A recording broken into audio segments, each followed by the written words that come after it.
some sense, ahead of us. It makes, I'm not saying something very deep, it's just an observation. You know, they have a true choice. That this centrist, benevolent, American democratic, liberal democracy, they should be aware that, you know, some of them are telling me now that we have to find Trump, forget about your leftist agenda, we should just redeem, keep alive. No, I think the only way to save what is worth saving in liberal democracy is to move to the left. Not terrorist left, but what Lula is doing. I know all the criticism of Lula and so on, but I think Lula is part of a movement which is, I think, maybe you know more, disagree with me. It's nonetheless, I followed closely. I even intervened there I made in my broken Spanish some statements for Chile, for Bolivia, my God, Linera, the greatest guy, is my friend. Then for Colombia, no? Something is important is happening there. A radical in Bolivia, isn't this wonderful?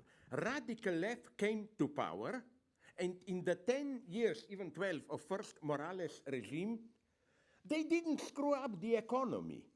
They kept the system working, but really the ordinary people lived much better, and Linera explained this to me how he did it. He is a genius. He said, in a cynical, benevolent way, Evo Morales sits there, smokes coke, whatever, leave him there. But he said, for example, you know that when Morales took over, down there in the valley, Santa Cruz, there were the rich guys opposing Morales. And unfortunately, I must say, they were from my own part of the world.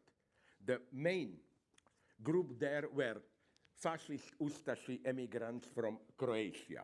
So they wanted secession, to break Bolivia into two. And Linera, you know what he did? I love this.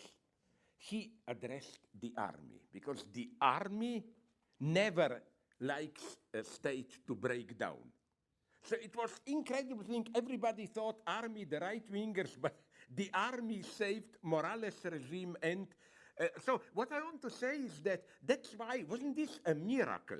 You remember there was a coup d'etat by that nominal leader, crazy lady who brought a heavy, thick Bible there. But then half a year later, elections, and they won again.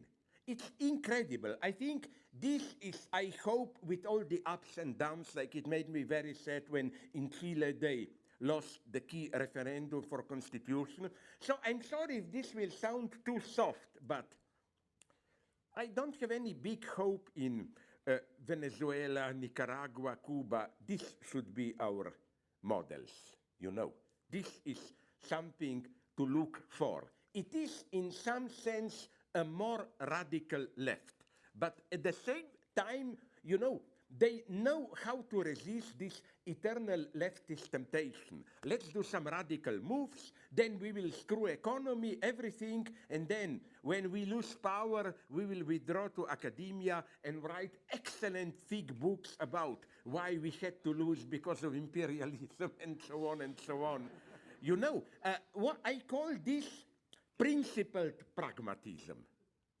You are a principled radical leftist, but you resist the temptation of, you know, even if we lose power or whatever. And you know, Linera told me that his source here was Lenin himself, New Economic Politics. Lenin saw immediately, we have to change our politics after the final victory of the October Revolution and so on and so on. So I don't know what you think. Okay, I don't know the details of the situation, but what I wanted to say is that that's what I like in Brazil.